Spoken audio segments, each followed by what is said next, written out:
Hello, welcome to Real Talk, where Richard Morden and I, Lorraine Roberts, we talk about things and yeah, we have a great conversation about real things. None of it's put on.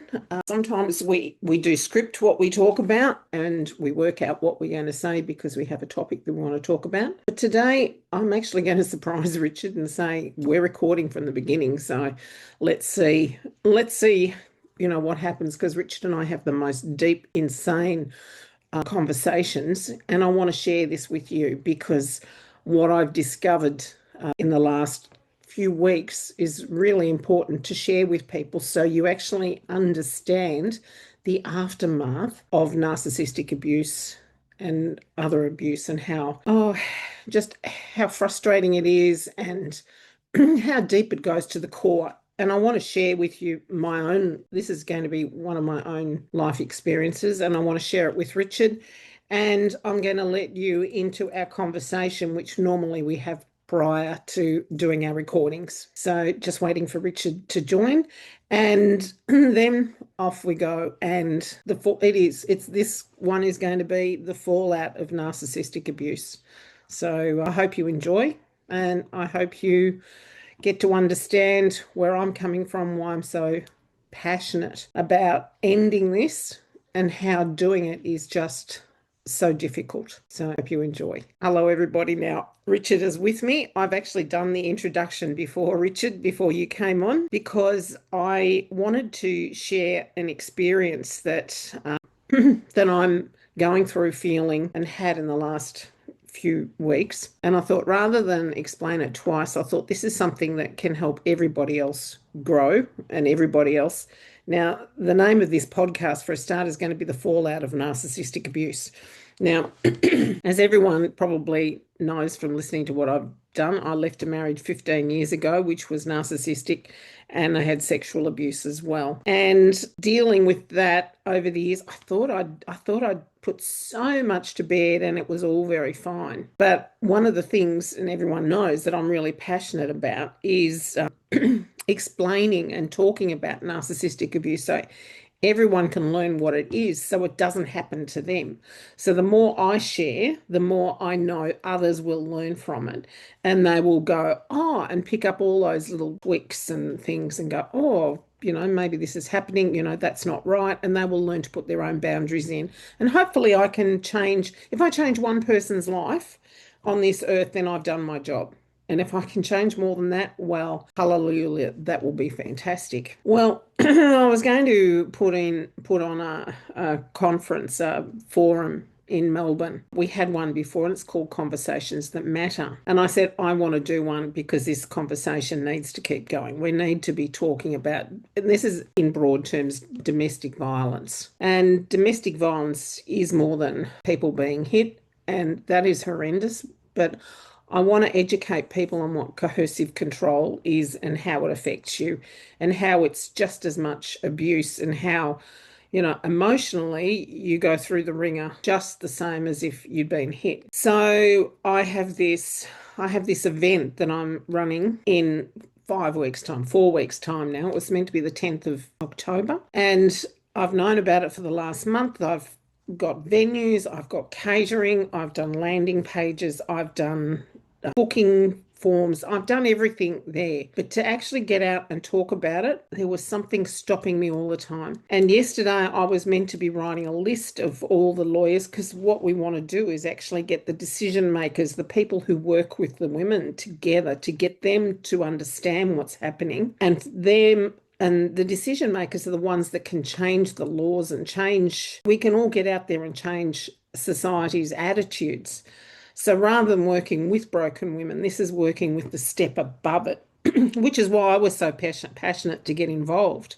But last week I went, okay, got to do this. Let's write my story. So I sat down and wrote out all the things that, happened to me, and tried to explain what coercive control is and what it does to you and how I was so broken. Well, in the last month or so, I've had dreams, and last night I woke up at 4 o'clock and went, I can't handle this anymore because my mind is just going from all the past. And it's like, I've done the work. Why is this coming back and biting me? It's because I've put all this stuff out there and I'm now focusing on the abuse, and my mind is just picking it up and absolutely going for it. So 4 o'clock, I started on the affirmations. I started on trying to change the brain, and it sort of wasn't going anywhere. 5:30, I thought, oh no, I'm just going to put something else on and totally and watch something else in bed. Well, I did and finally went back to sleep. But then when I woke this morning, I went, okay,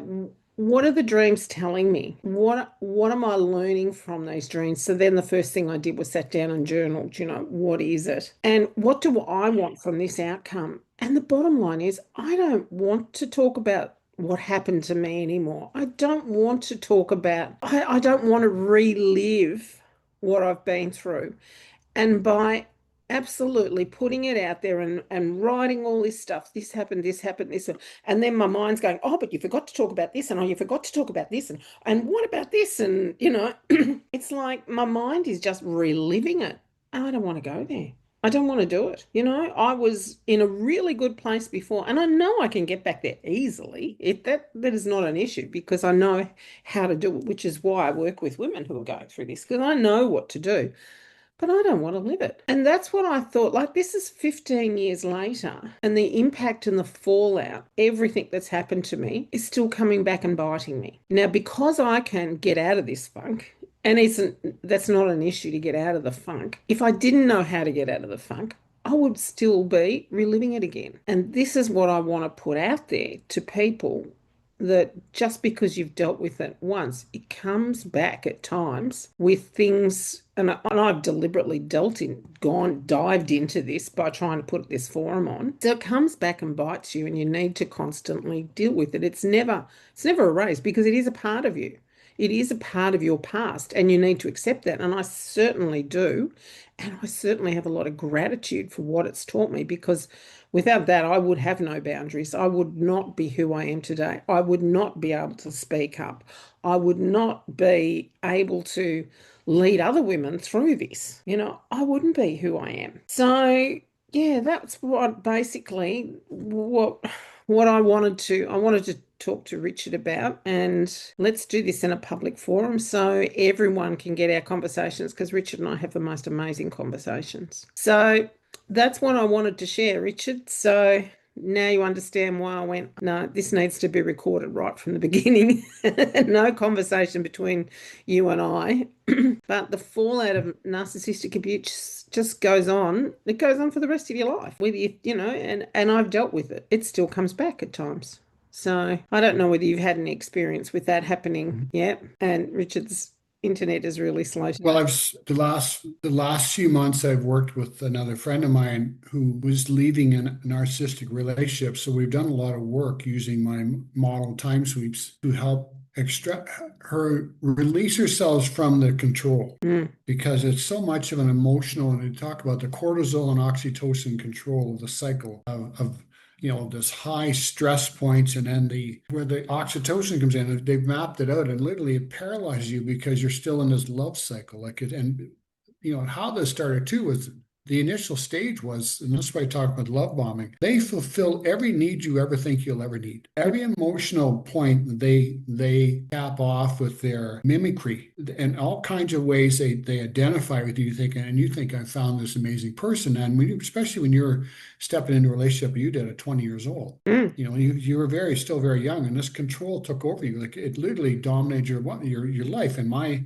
current wife was married to a narcissist for 25 years, and same thing. She was in her early 20s. And I mean, this gentleman had stepped in her life about 4 months after a major car accident. And I said, you're in no capacity to be in a relationship. And yet this man came in, and she ended up marrying him, 3 children later. So we're seeing her dialogue, and we've been together since 2017, and our work together. And then my friend who I've been working with too, helping her uncouple from this emotional capture. It's been a real journey for her, because it isn't as simple as hitting block on a phone. No. First of all, they're unable to do that. Even though this woman's mother was saying, just block me. You can't. You have to process. So, and my work is to help them be clear of their decisions. I do not make decisions for people, and I know you don't either. No. We provide the tools and the work so these people are making cognitive decisions of their own volition. That's the right word. And that's the power. They made the decision for themselves. We give the guidance, Yeah, clearing the energy. absolutely. And Absolutely. then, as they move on, that's a big step right there. Then they move on to their thing. And my work is, as I said, is kind of calling myself an emotional success coach by design. What do they want to design after this for themselves in this path forward? And it's not just about surviving; it's about thriving. Yeah, absolutely. Big difference, because Absolutely. most methodologies will look at surviving and finding some balance in life, and those words aren't part of my vocabulary. It's about thriving for yourself. And yes, and the emotional flexibility we create with the tools we provide and the work we do allows them to, when those moments show up, to process, to acknowledge it. And with the methodologies I teach to regulate your nervous system. Yep. Oh, look, I have felt this. And so they can That's why I was constantly stay in talking. power. Go ahead. Yeah, no, that's why I'm talking today, because I am absolutely acknowledging where I am, where I've been, and going forward, and giving myself love and compassion for the emotions that I have now, because I have to acknowledge them, and the emotions that I had before that led me to all the decisions that I did make back then. And my job now is to educate people, or this is what I feel, is to educate people, so therefore you can then work out your choices on how you move forward. Exactly as you said, they have to make the decisions themselves, but they have to make them from an informed place, not the uninformed, love bombed, airy fairy place they're going before, because the cycle is very up and down. Yeah. I hear exactly what you're talking about. Yeah. And there's been a lot of damage done to the person, as you know. So it's again providing for myself the nervous system regulation, and then from there the awareness of their own self-forgiveness, self-acceptance, and their own self-empowerment. It's not about trying to think the other person's, forgiving the other person. This is about forgiving yourself, Yes. accepting yourself, Yes. acknowledging yourself, Yes. all of this for self. And then this is where your journey's going forward, that you have this strength and again, the tools when moments come up to process, and you're not down for 2 or 3 days. You may be out for a portion of a day, or something's going on in your mind, but then you say, no, I'm not letting this take me down. So I'm going to do my tapping or my regulation, and I'm going to say what I need to say about this, having this clarity, and I'm going to get back into my drive and make my day, not what it could have been. Oh, absolutely. Absolutely. Because I'm sure if people have had the nightmare that I had last night, or the dreams that I was having last night, and it all came up with what I forgot to say. And then I was bringing up all the stuff that happened that I didn't talk about, and blah, blah, blah, blah, blah, and how I really downplayed a lot of the stuff that did happen and people might not understand. And it was just going on. And that's why it came up. So I understand that.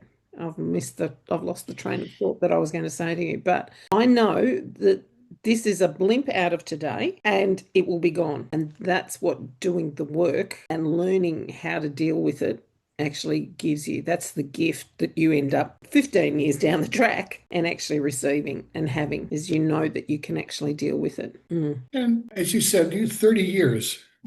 Those are hundreds of thousands of hours of engagement into this dialogue you had with your husband at the time, of abuse and situations. So that could fill a library full of books. That was the It's formative not years of about, my adult life. It really was the formative years of yeah, my adult life, yeah. especially my 20s. Yeah. So you're not going to, how do you process that? The tools are there. We're not processing these 30 years. You're processing yourself in the now to release whatever hold it has upon you. So you're just letting go. You're not having to go through all those thousands of moments and thousands and thousands of episodes. You're processing what's in the now to let go of that Yeah.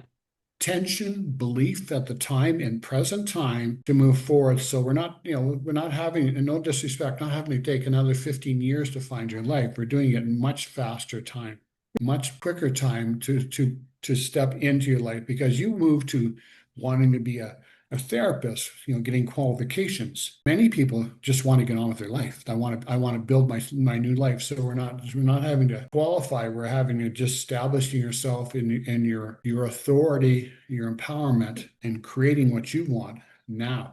Exactly. Exactly. Yeah. A lot of people bury it and just move on to the next partner. After one Yeah. trauma, they move on to the next partner, and then they wonder why the whole pattern just keeps repeating because they haven't dealt with it. And therefore, they choose the next wolf in the same coat, just has got a different face. A scene popped up when you said that as they move on to the next partner. It's the bartenders, with the two drinks together, shaking the drinks. That's all you've done. You've just shaken things up, but it's still the same cup, the same drink being served to the same person. You. Exactly. Exactly. Exactly. Yeah. So and that's both of us agree as so people don't repeat. People don't repeat and they don't replace. You create something new, but it starts inside here with you. hmm And then you have that new relationship with yourself and therefore a new relationship with your children, perhaps, and those around you, or those who choose to stay with you on this new path forward, or new friends. Yeah. But it's you looking in the mirror and said, yeah, I'm willing to release, let go of whatever is there to embrace a new part of myself. So the old identity is gone. And I'm creating a new one part of myself to fulfill whatever I want to do from here on in. Yeah, you're right. You're right. Because that is one of the fallouts is you do lose your support system that you had before who was supporting the old patterns of behavior and that were quite happy with the way, the old Yep. ways went. And they probably won't believe you what happened behind closed doors. Yep. So you lose those friends, Correct. and people do take sides as well, and they sort of say, "Oh, she's gone loopy." I see why he says that she's a little bit Yeah. crazy. Yeah. And that's a loss. And I think I've said it many times before, my biggest loss was my best friend. That was the biggest loss that I still feel now. I lost my best friend. She was the only one who really ever knew what was happening. And she didn't know everything, but she knew enough and saw enough. And her and I used to sit there and just close our eyes to what was happening in a way. And I lost her, and that absolutely broke my heart, and still does, and still does. But move on, make new friends, Yeah. and in the last 15 years, I've made some amazing friends, and they are my rock now that holds me up, which is Mhm. fantastic to have behind you. And you have, most importantly, a new relationship with yourself. Oh, absolutely. Absolutely. Oh, the way I used to think about myself before was horrendous. Whereas now I see the strength in me. Mhm. You talked then and I couldn't see it. But now I see the That's strength. okay. That's okay. I see the importance in what I do. I see who I realistically always was, but never quite Mhm. there and had the chance to even get there. So I probably had these desires in my late teens, but then got, my legs cut off. So I was never going to get there. Where now I'm getting there on Yeah. my own steam, on my own terms, and I love the person I am now. Love the person. I see so much worth in me now, and I know that I can just help so many people out there. So yeah, my words have Yeah. value where before Yeah. they never had value. That was the reality of it, basically. They had no value. Bingo.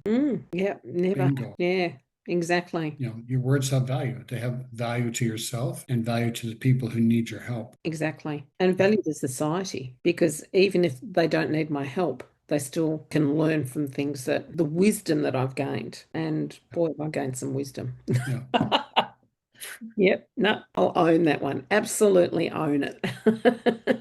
Yeah. And you now able to, when necessary, able to stand up to your ex-husband and give him a good, speak your mind clearly with him, because there's still children between you, but you're able to just speak your truth and be strong. Oh, I haven't seen him for a long time, but the last time I saw him, I certainly did stand up Yeah. to him, actually. Actually, and it was quite Yes. quite There. Yep. interesting. By me standing up so much, I actually saw how weak and pathetic he was. He didn't like Yeah.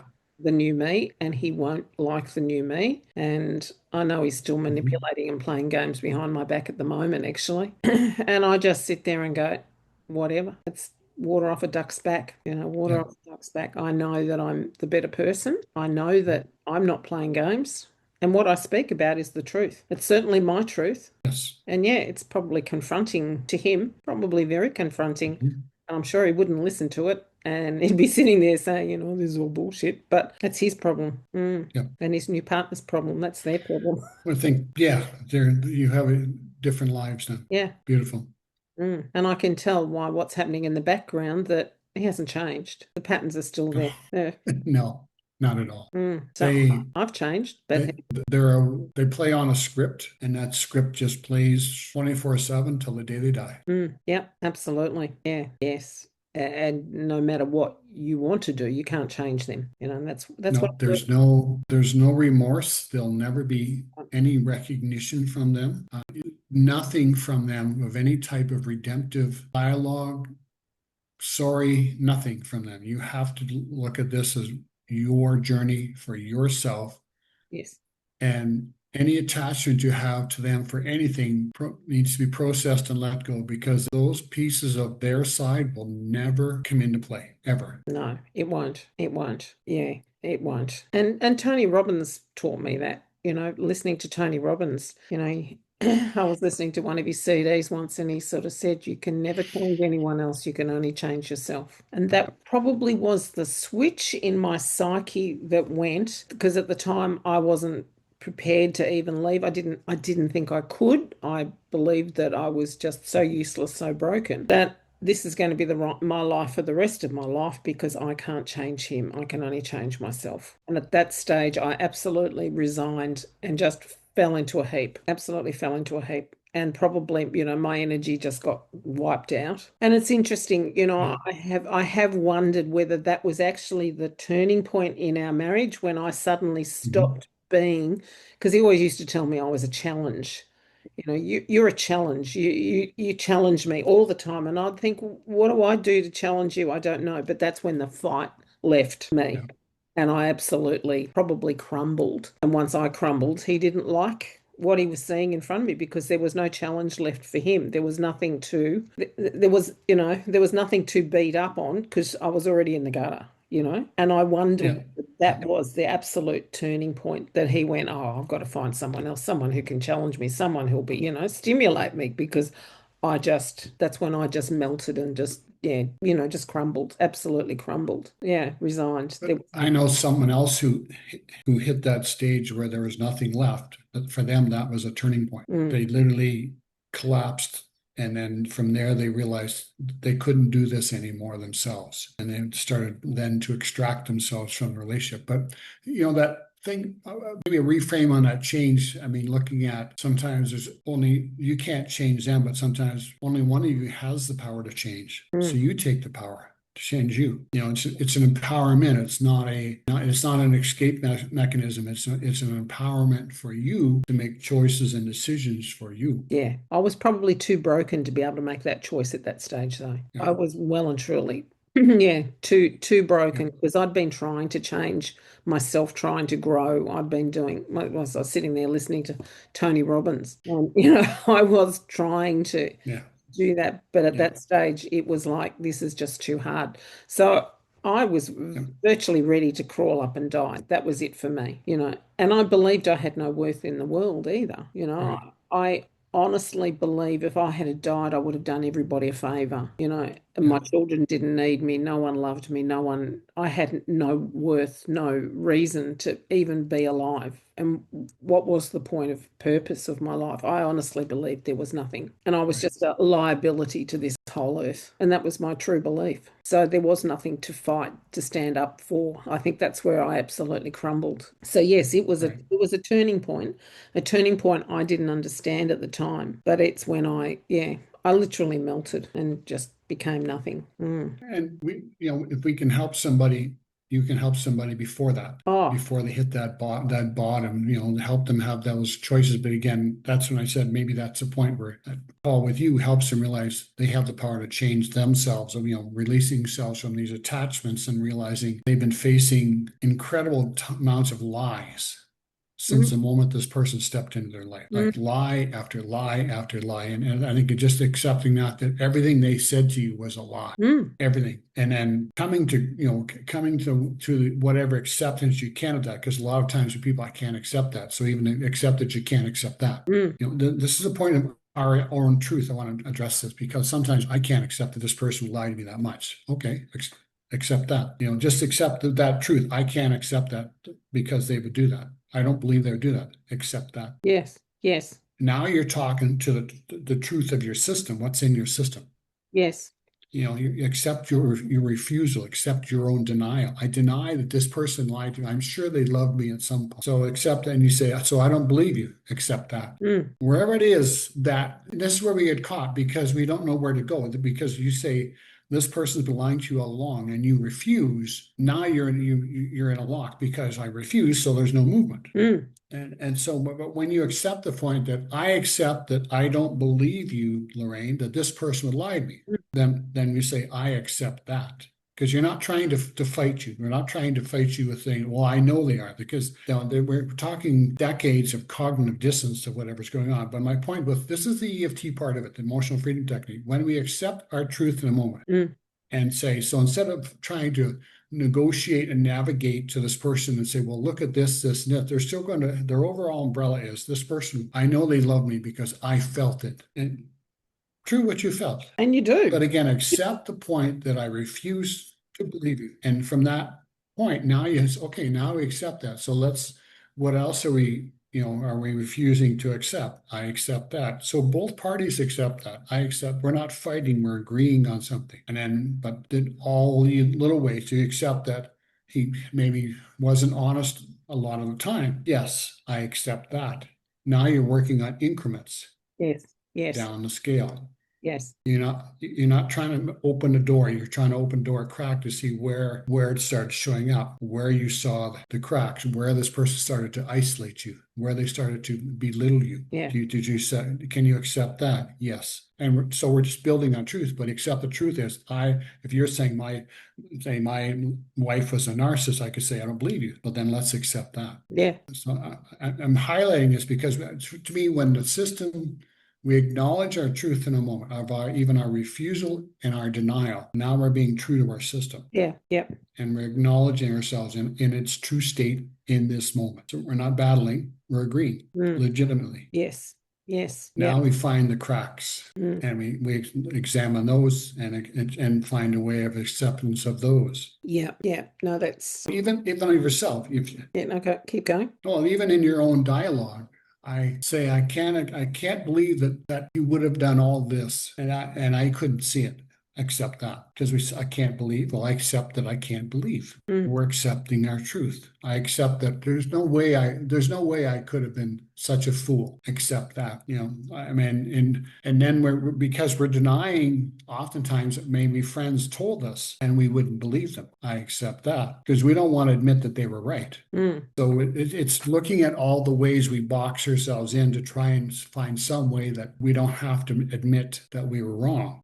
But so we find all the areas that we agree on and then let our own consciousness work through this in its own manner for our highest good. Yep, I hear you. Because I think, yeah, it was interesting. It wasn't until after he left and people started telling me stories that I started seeing a whole different side and making me look, because my belief was still there that he was a good person and I was the problem. And then people started coming to me with stories. And I said, you're kidding. That happened. How did I not see that? You're stupid. So then I was, reinforcing that. He always told me I was stupid. Well, obviously I am, because, how could I not have seen the bleeding obvious, which was in front of me? Yep. Which is interesting there, the contradictions that suddenly come up in your brain after. It's like, this doesn't make sense. What was happening? What was going on? How did I not see it? So accepting those contradictions, the confusion, because that's what they do. They contradict you all the time. They confuse you. That's what they do. So accepting ourselves of, I accept that I was really confused. Accept that. Accept that I couldn't see this. I don't know why, but I just couldn't see it. Because what happens, what I'm trying to be aware of is we don't go into don't drop into the shame and guilt. Because when we think or realize or come to some area, oh boy, how blind or how stupid could I have been? Now we're dropping into shame and guilt, two low vibration emotions. If we look at this and say, boy, I accept myself for that. I accept that I couldn't see this. I accept that I don't know why I don't see this. We're not dropping into the lower emotions. We're staying in a higher emotion of awareness and we're being curious. When I say I accept this, it allows me to stay curious. Okay, I accept that. I'm still really mad and I'm really, anger is actually a good emotion. Oh, yeah. I'm angry about this. Yeah. But now angry is an energy I want to do. Like, what the hell was going on? So I'm not in despair or shame or guilt. Anger is like, there's a thing called righteous anger. When you're in that, now you're like, now I'm really effing curious.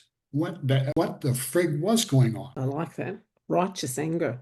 Oh, I like that. Yeah. So again, when we're accepting ourselves, even in our confusion, we're not dropping into the lower frequency energies of shame and guilt. We're staying up into this little bit of acceptance, but also, like I said, where we get kind of pissed off thinking, well, what the hell was really going on? It's a much, even though it's 10 or 15 points of frequency make a huge point of you're not in despair, you're into like this rage of how did I not see this?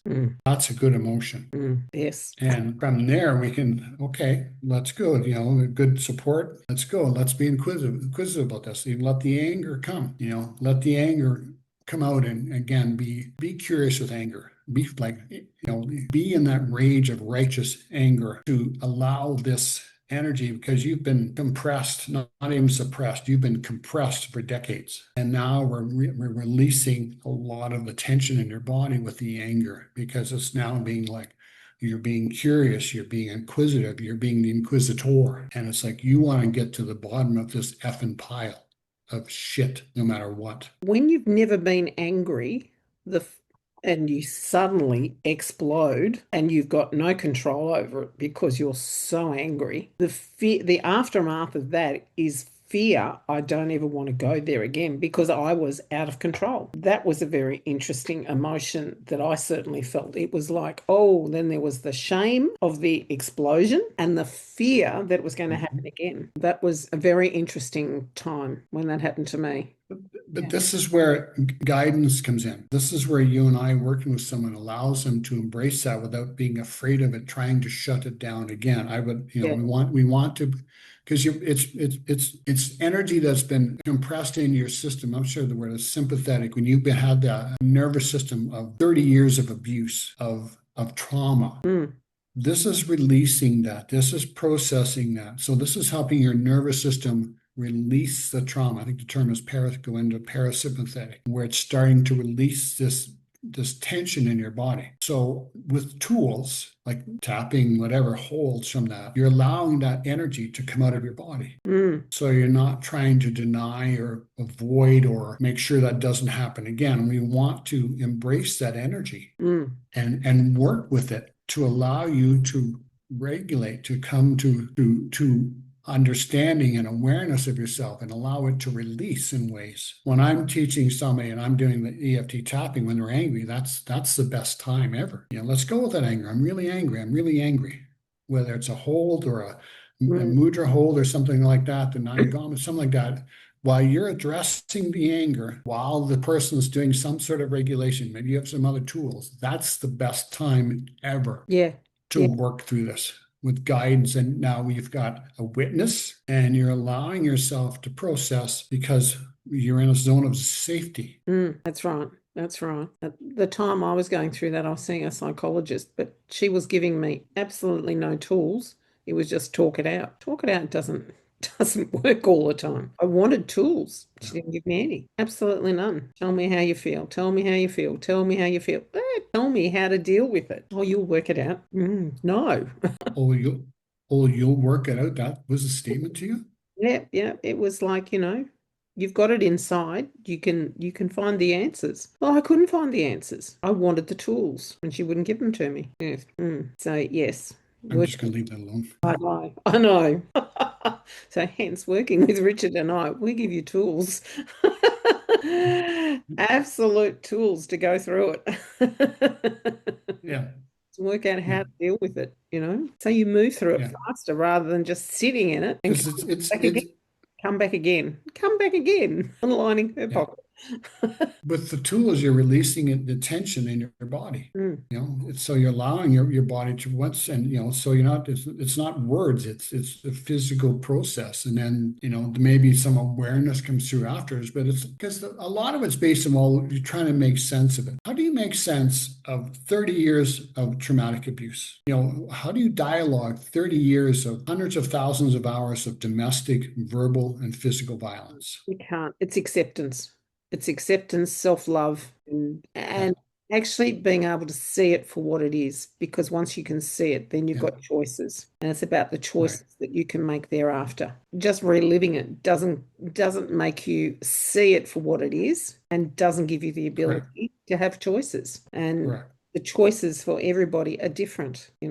Hence, I Yep, got up today and journaled. What do I need to do? What are these dreams telling me and showing me? A page right. of journaling came out with great answers for me. Visualization, grounding, embodying myself. This is all the stuff that I've done this morning. And made some choices as well. So I've made some choices that I'm probably not the right person to be able to actually handle this for them. For myself, it's probably not what I can do. I can't relive it for the next 4 or 5 weeks. So made some choices. So it either gets handballed Mhm. or it gets cancelled because I have to put me first. Or postpone to put some people in place for it to run. Yeah, Exactly. maybe just postpone for 6 months as you bring people in to fill up, Yeah. take possession of positions so and you facilitate. Yeah. Because I'm sure once people are aware of it, then other people will step in and say, yeah, I'll look after this, I'll look after this, and let's Yeah. let's move forward. So you're not trying to carry this huge load because it's emotionally exhausting. Yes. Yes. Exactly. Mm. Well, I think there's going to be a lot of clips come out of this. I'm not sure whether I want to do clips out of this one, but that's that's a whole Yeah. other one. This can go as a whole one for me. And I hope someone gets Okay. something out of We'll it. see how it comes out with the, yeah. We'll see how the recording is with all the freezing. Yeah. Yeah. Be fine. So thank you everybody for listening and Thank you. thank you.